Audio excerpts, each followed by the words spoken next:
We welcome to the show the unofficial salsa king of Colden Street, Diego from Newburgh Brewing here today. Diego does a little bit of everything here, party maitre d', DJ and karaoke, and of course helps out with all our soccer programming here. Diego, how was the week for you? Did you get to catch any of the games? Got the chance to catch a couple of them. I definitely caught the U.S.-Japan women's team, the Bournemouth games, and the Liverpool-Manchester United team. My daughter is a Manchester United fan, so we watched it together. It was all right. It was a tie, so it was a nice thing. Plenty of excitement in it, at least. Amen. So, 2 match weeks in 6 days here. So let's try to catch up on some of the action that we had in the brewery. Mostly, a lot of EPL games with, Champions League and Europa League taking a break. So we started the week with Man City playing Aston Villa. It ended 4-1. Man City really blew the doors off of Villa, and now it looks like they're back in the hunt for the title. It was complete domination. Foden with 3 goals. They just ran the table from beginning to end. Many more shots on goal. Yeah, it's the Man City of old now. Yeah, they're ready to go. Yep, Foden. I was the first player this season to record multiple hat tricks in the Premier League. So, everyone thinks of, the Mo Salahs, the Erling Haalands, all these prolific strikers, and it comes from, an attacking midfielder, a winger who, through no fault of his own, a lot of it goes to the depth of City's roster, and trying to rest him for, the multiple bigger fronts matches, that they play. And he's still bagging goals everywhere it goes. Hey, listen, good players are good players. They just need a few minutes of a chance, and that's it. They make it happen. Got a good shot to win Premier League Player of the Year if he keeps up this pace. Absolutely. All right, so that does it for our midweek games. We started the weekend with some She Believes Cup action. They've changed this format a little bit. Instead of going from group stage, they go directly into semifinals in a 4-team matchup. So USA played Japan on Saturday afternoon, and they came out with a 2-1 win. What did you think? It was a good comeback, though. It was a very good comeback. They tried really hard. I mean, they are still trying to define their lineup. There's like the 7th or 8th lineup in as many games. Yeah, also under an interim head coach as well until their full-time manager comes over from Chelsea. For them to find their identity, to keep trying to win. Japan was a really good team, defensively sound. The USA started losing. Yeah, they got exposed 30 seconds early. in, I believe, the goal was. They really got exposed early, but that shows the resiliency of the team. They can come back. They don't crumble under pressure. So, looking good for the USA. Yep, it's a Jayden Shaw equalizer. She's only 19 years old. Yes. Oh, she was incredible. She was set so good. a U.S. women's record for 5 goals. 5 matches. In her first 5 starts. Yep, never done before, and she is incredible. In only 11 caps for the U.S. women's national team, she's already got 7 goals with her. Yep. Even though she's an attacker, she's a very good defending midfielder too. So she can provide on both sides of the ball, and that is something that you really need in a midfielder: security and attack. And beyond that, Mal Swanson's return to the national team after a long-term injury. Yeah, she looked good. She provided a ton of energy. Yep. Always looked dangerous in attack, whether she was going herself, taking shots, or getting into the attack for a service for one of her teammates. Yeah. A second half penalty that Lindsay Horan put away, and they advanced to the final.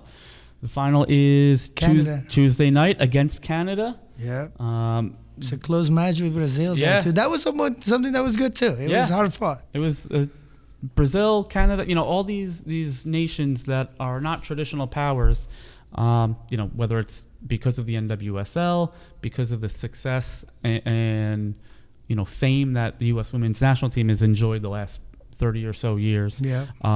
It's stepped up the quality of play in other countries. Yes, absolutely. It's women's football is growing worldwide. The leagues are helping a lot too. Now the women have a chance to do something else, so they can practice more. And trying better. It's created a nice, healthy rivalry between U.S. and Canada. That is absolutely true. The U.S. beat Canada on penalties in the Women's Gold Cup final just last month. Yep. And prior to that, Canada knocked the U.S. out of the Olympics in 2021 in a semifinal. Yeah. So this is a rubber match, so to speak, to kind of settle it for all. Yeah, absolutely. It's a neighbor. Then you can't get in a better rivalries than that. You're gonna see each other all the time. You're gonna keep fighting.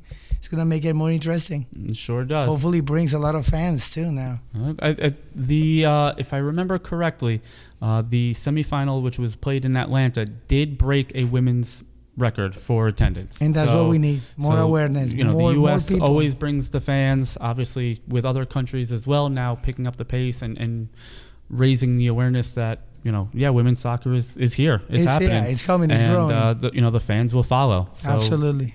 looks great for the future, not just for the U.S. women's national team under a new manager coming in this summer, but just for the game in general. Amen. I look forward to it. Absolutely.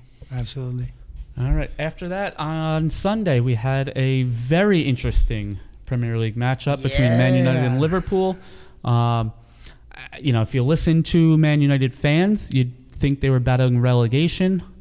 They're doing okay. They're fighting. They're not the perennial champions that they were under Ferguson. Yeah, it's been a long time. Soccer has changed. Mm-hmm. They are not dominating teams like that anymore. Every year after year, you just need to get a couple of good players and things change. So, they just got to get back on track. So the final was 2-2. Liverpool went up early, and then on, I believe, the first shot on goal, Bruno from about 45 yards out. That was crazy. Put one in to tie it up. A Kobe Mainu goal put United ahead, and then they needed a late penalty from Mo Salah to get the point.